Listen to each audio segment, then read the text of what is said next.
खबरों का सारथी।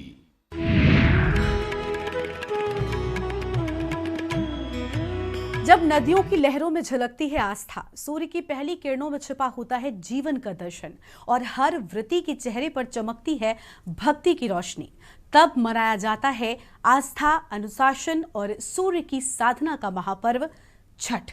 नमस्कार, आप देख रहे हैं के न्यूज इंडिया की खास पेशकश कहानी छठी मैया की और मैं हूं आपके साथ गरिमा वाजपेयी।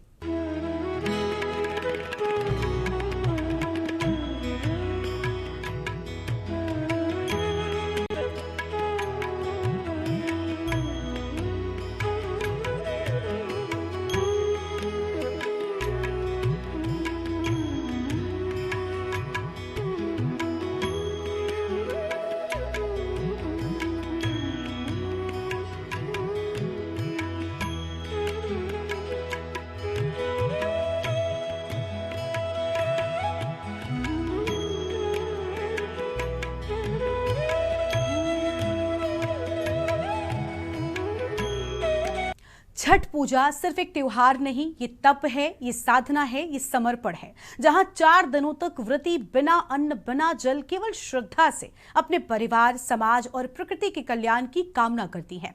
कहा जाता है कि जब भगवान राम ने वनवास के बाद सूर्य को अर्घ्य दिया था, जब कुंती ने सूर्य की आराधना कर कर्ण को जन्म दिया था और जब छठी मैया ने राजा प्रमवत को संतान का आशीर्वाद दिया था, वहीं से शुरू हुई थी ये परंपरा। आज उसी परंपरा की रोशनी न सिर्फ बिहार, झारखंड या पूर्वांचल तक सीमित है, बल्कि अमेरिका, दुबई और लंदन के आसमानों में भी गूंज रही है छठी मैया की जय।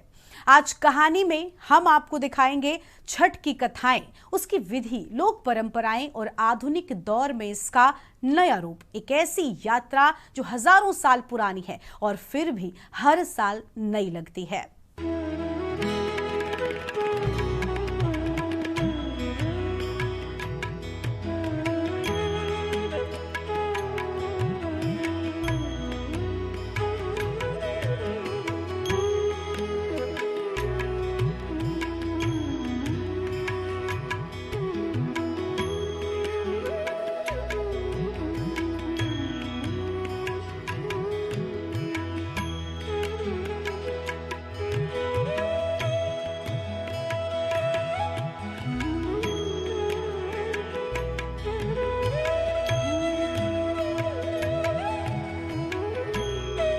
छठी मैया की आराधना, सूर्य देव की उपासना और लोक आस्था का ऐसा संगम जो सदियों से अटूट चला आ रहा है। लेकिन क्या आपने कभी सोचा है कि इस व्रत की शुरुआत आखिर कब और कैसे हुई?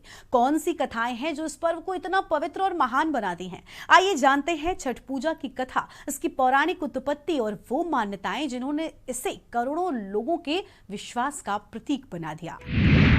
त्रेता युग से छठ पूजा की शुरुआत। त्रेता युग में श्री राम और माता सीता ने किया छठ व्रत। सूर्य उपासना जीवन और समृद्धि का प्रतीक। कार्तिक शुक्ल षष्ठी छठ पर्व की पवित्र तिथि। सृष्टि के छठे अंश से उत्पन्न देवी। आस्था, निष्ठा और तप का संगम छठ पूजा। छठ पूजा का इतिहास बेहद प्राचीन है। कहा जाता है कि ये परंपरा त्रेता युग से चली आ रही है। जब भगवान श्री राम 14 वर्ष के वनवास के बाद माता सीता के साथ अयोध्या लौटे, तब कार्तिक शुक्ल पक्ष की षष्ठी तिथि को उन्होंने सूर्य देव की आराधना की थी। उस समय अयोध्या वासियों ने भी इस पूजा में भाग लिया। माता सीता ने व्रत रखा और सूर्य को अर्घ्य अर्पित किया ताकि उनके वैवाहिक जीवन और राज्य में समृद्धि बनी रहे। उस क्षण को आज भी छठ पूजा के रूप में याद किया जाता है।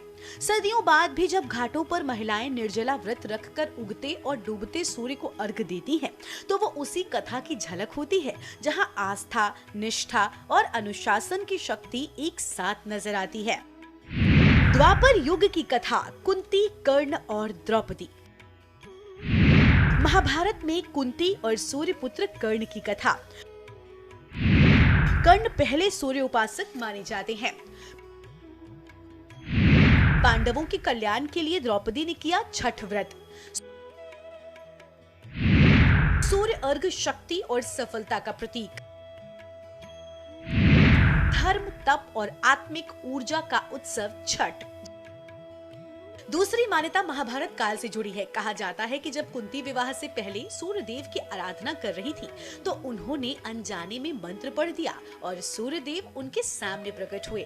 सूर्यदेव ने कुंती को वरदान दिया और कर्ण का जन्म हुआ, जो बाद में महान योद्धा बने और हर सुबह सूर्यदेव को अर्घ्य अर्पित करते थे। कर्ण को ही सूर्य उपासना का प्रथम साधक माना जाता है। यही परंपरा आगे चलकर लोक जीवन में छठ के रूप में प्रचलित हुई। इसी काल में द्रौपदी ने भी पांडवों के सुख, स्वास्थ्य और समृद्धि की कामना से छठ का व्रत रखा था। कहा जाता है कि उस व्रत से पांडवों को सफलता और पुनः राज्य प्राप्त हुआ। ये कथा हमें बताती है कि छठ केवल एक धार्मिक कर्मकांड नहीं, बल्कि श्रद्धा से जुड़ी आत्मिक साधना है, जहाँ सूर्य की रोशनी में जीवन की नई उम्मीद देखी जाती है। राजा प्रियंवद और छठी मैया का प्राकट्य। राजा प्रियंवद और रानी मालिनी की कथा। सृष्टि के छठे अंश से छठी मैया का प्राकट्य। संतान सुख की प्राप्ति, श्रद्धा और तप का फल। छठ पूजा लोक परंपरा की शुरुआत। व्रत, विश्वास और विजय की कथा, छठ महापर्व। एक अन्य कथा है राजा प्रियंवद और रानी मालिनी की। कहा जाता है कि वो दोनों बहुत धर्मपरायण थे, लेकिन उन्हें संतान सुख प्राप्त नहीं था। राजा ने महर्षि कश्यप से सलाह ली और पुत्रेष्टि यज्ञ करवाया। उस यज्ञ की खीर रानी मालिनी ने प्रसाद के रूप में ग्रहण की। कुछ समय बाद उन्हें पुत्र हुआ, लेकिन वो मृत पैदा हुआ। शोक में डूबे राजा जब शमशान पहुँचे तो उन्हें वहाँ एक तेजस्वी स्त्री दिखाई दी, जिसने कहा, मैं सृष्टि के छठे अंश से उत्पन्न देवी हूँ, मुझे ही छठी मैया कहते हैं। उन्होंने राजा से कहा कि अगर वो इस दिन श्रद्धा पूर्वक व्रत रखें और सूर्य देव को अर्घ्य दें तो उन्हें संतान सुख मिलेगा। राजा ने षष्ठी तिथि को और फिर उन्हें स्वस्थ संतान प्राप्त हुई। तब से कार्तिक मास की षष्ठी को छठ व्रत रखने की परंपरा शुरू हुई, जो आज तक चली आ रही है। ये कथा हमें सिखाती है कि श्रद्धा से की गई प्रार्थना कभी व्यर्थ नहीं जाती और तप, संयम और भक्ति का फल अवश्य मिलता है। छठ पूजा केवल धार्मिक अनुष्ठान नहीं, बल्कि जीवन के हर तत्व के प्रति कृतज्ञता व्यक्त करने का माध्यम है। ये पर्व सूर्य की आराधना के साथ साथ आत्मशुद्धि, अनुशासन और प्रकृति के संतुलन का उत्सव है। सदियों से ये पर्व हमें याद दिलाता है कि सच्ची भक्ति वही है जिसमें मन, वचन और कर्म एकाकार हो जाएं। हर युग में सूर्य की उपासना ने इंसान को उम्मीद, संतान सुख और समृद्धि का वरदान दिया। अब कहानी के अगले हिस्से में हम आपको दिखाएंगे छठ की 4 दिनों की विधि, लोक परंपरा, उस अनुशासन की ताकत जिसने इस पर्व को पूरे भारत की आत्मा बना दिया।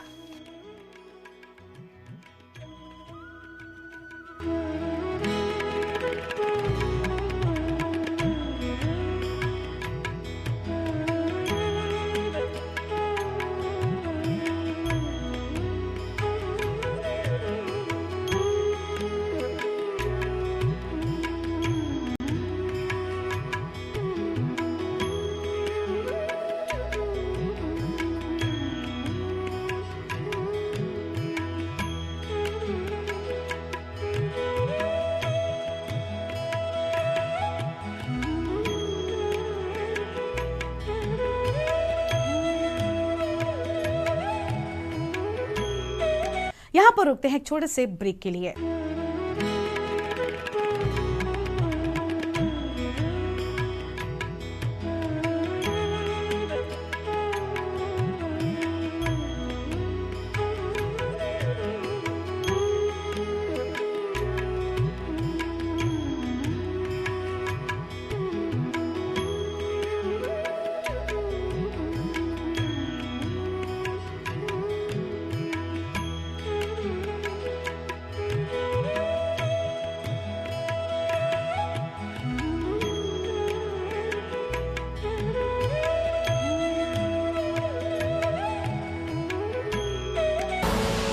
आप देख रहे हैं के न्यूज, खबरों का सारथी।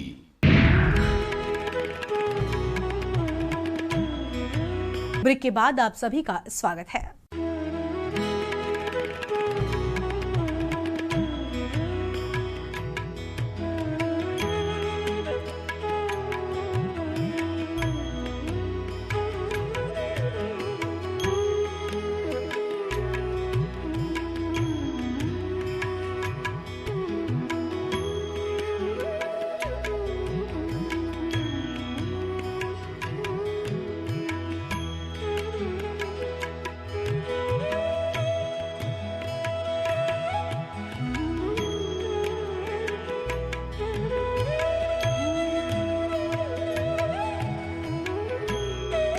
छठ पूजा की सबसे बड़ी खासियत है इसका अनुशासन और शुद्धता। ये केवल पूजा नहीं बल्कि आत्म संयम और साधना का पर्व है। 4 दिनों तक चलने वाला ये व्रत प्रकृति, परिवार और समाज तीनों के साथ सामंजस्य का अद्भुत उदाहरण है। कहानी में अब हम आपको बताएंगे छठ पूजा की पूरी विधि, लोक परंपरा और इसके हर एक चरण का खास महत्व।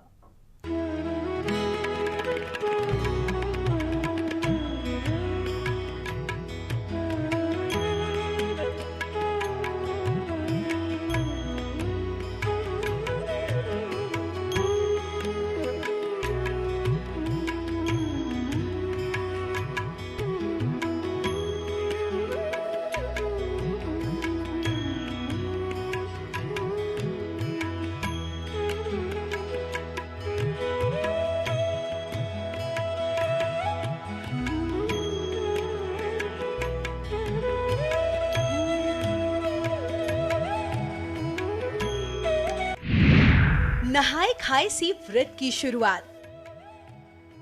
पहला दिन नहाए खाए से व्रत की शुरुआत। सात्विक भोजन, चना दाल, कद्दू और चावल। गंगा जल से घर की शुद्धि और पवित्रता। शरीर और आत्मा दोनों की सफाई का प्रतीक। संयम और साधना का प्रथम चरण। छठ पूजा की शुरुआत होती है नहाए खाए से, जो इस पर्व का पहला दिन होता है। इस दिन व्रती प्रातःकाल स्नान करते हैं और अपने घर को पूर्ण रूप से शुद्ध और स्वच्छ बनाते हैं। इस दिन केवल एक बार भोजन किया जाता है, जो पूरी तरह से सात्विक होता है। भोजन में चने की दाल, कद्दू की सब्जी और चावल का विशेष महत्व होता है। माना जाता है कि इस भोजन के साथ व्रती अगले 4 दिनों के उपवास की तैयारी करते हैं। हर बर्तन को गंगा जल से धोया जाता है और हर घर में पवित्र वातावरण बनाया जाता है। ये दिन सिर्फ शरीर की सफाई का नहीं बल्कि आत्मा की शुद्धि का प्रतीक होता है। खरना आत्मनियंत्रण और श्रद्धा का प्रतीक। दूसरा दिन खरना आत्म संयम का पर्व। दिन भर निर्जला उपवास, रात को प्रसाद ग्रहण। गुठी चावल और गुड़ की खीर का महत्व। तारा दिखते ही प्रसाद, श्रद्धा का क्षण। व्रती का आत्मनियंत्रण और साधना। दूसरा दिन कहलाता है खरना। ये दिन अत्यंत कठिन और पवित्र होता है क्योंकि व्रती पूरे दिन निर्जला उपवास रखते हैं। संध्या के समय सूर्यास्त के बाद जब पहला तारा दिखाई देता है तब व्रती प्रसाद ग्रहण करते हैं। खरना का प्रसाद बेहद सादा होता है। गंगा जल में बना गुठी चावल, गुड़ की खीर और रोटी, इसे प्रसाद के रूप में परिवार और आसपास के लोगों में बांटा जाता है। कहा जाता है कि खरना आत्मनियंत्रण, तप और श्रद्धा का प्रतीक है। इसमें व्रती अपने मन को स्थिर करते हैं और आगे की कठोर साधना के लिए तैयार होते हैं। संध्या अर्घ और उषा अर्घ, सूर्य की आराधना का चरम बिंदु। तीसरा दिन संध्या अर्घ, अस्त होते सूर्य को नमन। घाटों पर लोक गीतों और श्रद्धा का संगम। सूप में ठेकुआ, दौरा, गन्ना, कीला और नारियल। चौथा दिन उषा अर्घ, उगते सूर्य को अर्पित अर्घ। सूर्य की किरणों के साथ व्रत की पूर्णता। तीसरे दिन का सबसे महत्वपूर्ण चरण है संध्या अर्घ। इस दिन डूबते हुए सूर्य को अर्घ दिया जाता है। व्रती शाम को घाटों, तालाबों या नदी किनारे पहुंचते हैं, जहां पूरा वातावरण भक्ति गीतों और लोक धुनों से गूंज उठता है। महिलाएं पारंपरिक वेशभूषा में सजी होती हैं, हाथों में सूप सजाए जिसमें ठेकुआ, दौरा, गन्ना, नींबू, केला और नारियल का प्रसाद होता है। ये क्षण बेहद भावनात्मक होता है। जब अस्त होते सूर्य को प्रणाम करते हुए व्रती अपने परिवार, समाज और प्रकृति के कल्याण की कामना करती हैं। अगली सुबह उषा अर्घ दिया जाता है। उगते सूर्य को अर्घ देकर व्रती अपना व्रत पूर्ण करती हैं। सूर्य की पहली किरण के साथ ही वातावरण में श्रद्धा, संगीत और उल्लास की ऊर्जा फैल जाती है। इस क्षण को देखने के लिए लाखों श्रद्धालु घाटों पर एकत्र होते हैं। छठ पूजा केवल एक धार्मिक अनुष्ठान नहीं बल्कि जीवन के हर पहलू से जुड़ा पर्व है। ये व्रत परिवार को जोड़ता है, समाज को एकता के सूत्र में बांधता है और प्रकृति के प्रति कृतज्ञता सिखाता है।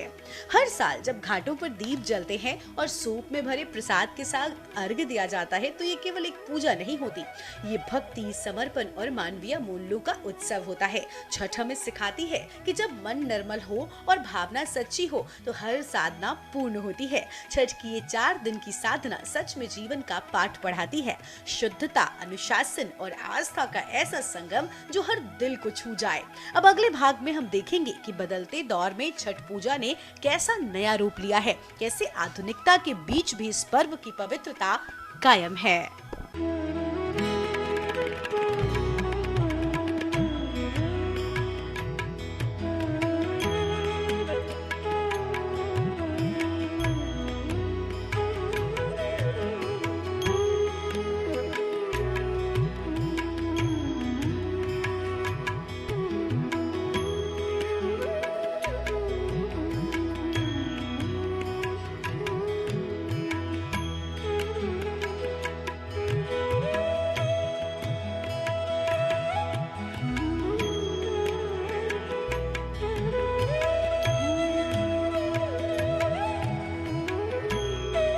यहाँ पर रुकते हैं एक छोटे से ब्रेक के लिए।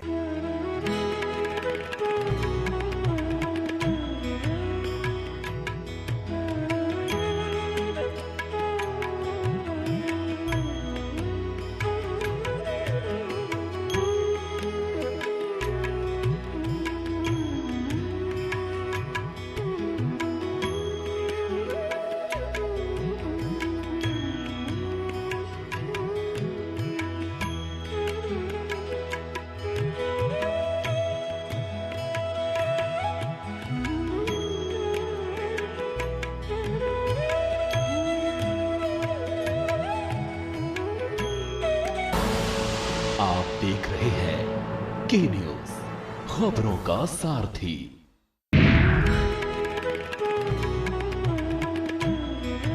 ब्रेक के बाद आप सभी का स्वागत है।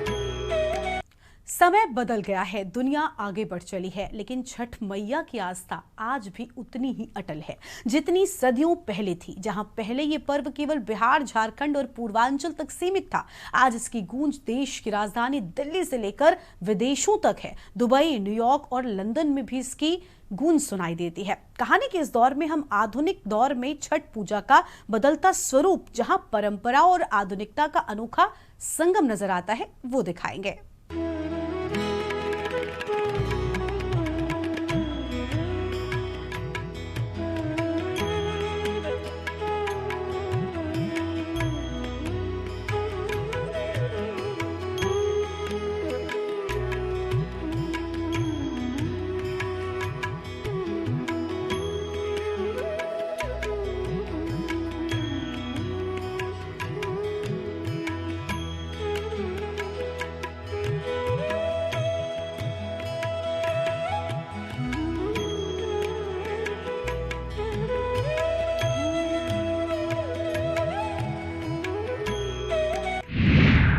महानगरों में छठ की छठा, देश से विदेश तक आस्था का विस्तार। देश से विदेश तक छठ का विस्तार। दिल्ली, मुंबई, कोलकाता और चेन्नई में छठ की विशेष घाट। विदेशों में भी Chhath, Dubai, London, New York, Singapore. कृत्रिम तालाब और सोसाइटी छठ पूजा का नया रूप। छठ प्रवासी भारतीयों के लिए संस्कृति से जुड़ने का पर्व। छठ पूजा अब सीमाओं से परे हो चुकी है। जहां कभी ये पर्व बिहार और पूर्वी उत्तर प्रदेश के गांवों तक सीमित था, आज मुंबई के समुद्र तटों से लेकर दिल्ली के यमुना घाटों तक और दुबई, लंदन, सिंगापुर व न्यूयॉर्क जैसे विदेशी शहरों तक ये आस्था फैल चुकी है। महानगरों में रहने वाले लोग कृत्रिम तालाब, सोसाइटी, पार्क या यहाँ तक की छतों पर भी ये पूजा आयोजित करते हैं। समुद्र तटों और नदियों के किनारे सजावट की जाती है। रंगोली, फूल, दीप और संगीत से पूरा वातावरण छठ में हो जाता है। एनआरआई समुदाय भी इस पर्व को उसी श्रद्धा से मनाता है, क्योंकि उनके लिए छठ केवल पूजा नहीं बल्कि अपनी जड़ों और संस्कृति से जुड़ाव का प्रतीक है। पर्यावरण और प्रशासन की नई भूमिका, इको फ्रेंडली छठ का चलन। इको फ्रेंडली छठ प्रकृति के साथ आस्था का संगम। बिना प्लास्टिक पूजा, मिट्टी के दिए और बांस के सूप। प्रशासन की बड़ी तैयारी, साफ सफाई, सुरक्षा और लाइटिंग। सीसीटीवी, मेडिकल कैंप और एलईडी घाट। धार्मिक आस्था के साथ पर्यावरण जागरूकता का संदेश। बदलते समय के साथ छठ पूजा का स्वरूप भी आधुनिक है। अब लोग पर्यावरण संरक्षण को ध्यान में रखते हुए इको फ्रेंडली छठ मनाने लगे हैं। प्लास्टिक की थैलियों और डिस्पोजल चीजों का प्रयोग अब ना के बराबर होता है। घाटों पर केवल प्राकृतिक सामग्री जैसे केले के पत्ते, मिट्टी के दिए, बांस के सूप का उपयोग किया जाता है। नगर निगम और प्रशासन भी छठ पर्व को लेकर विशेष अभियान चलाते हैं।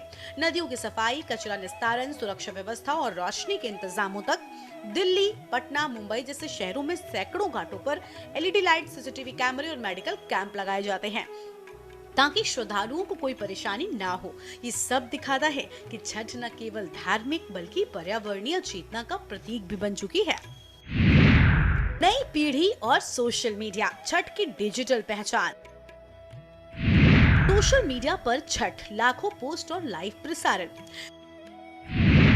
युवा पीढ़ी परंपरा को गर्व से निभा रही है। विदेशों में ऑनलाइन छठ आयोजन और डिजिटल पूजा।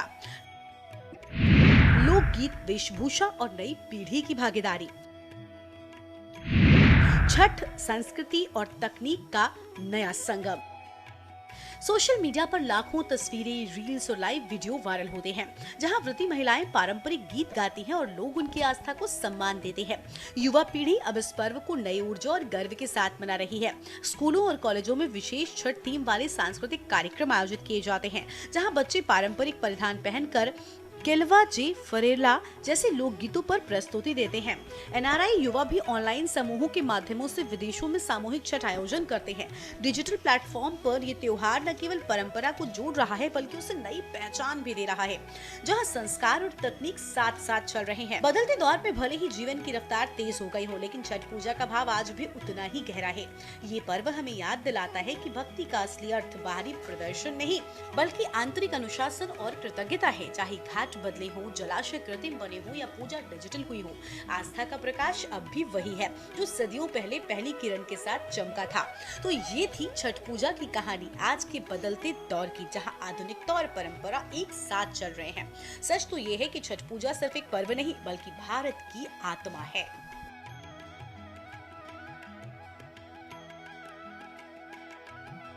और इस तरह डूबते और उगते सूर्य के बीच छठ का ये पर्व हमें सिखाता है कि आखिर संयम क्या होता है, कृतज्ञता क्या होती है और प्रकृति के प्रति सम्मान का असली मतलब क्या होता है।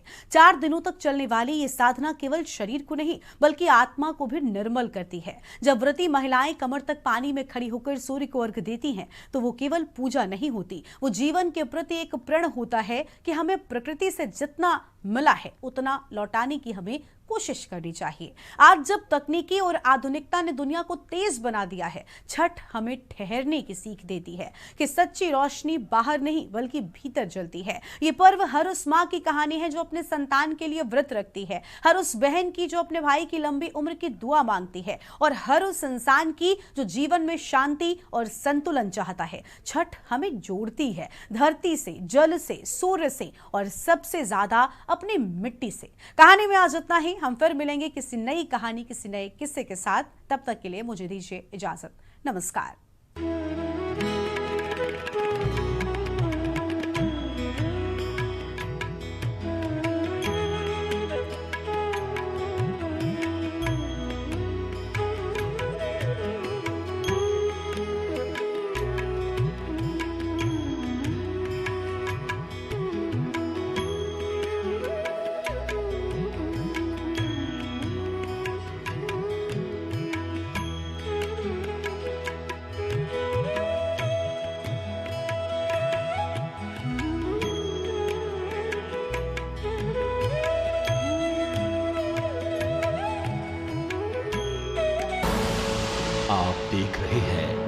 की न्यूज, खबरों का सारथी।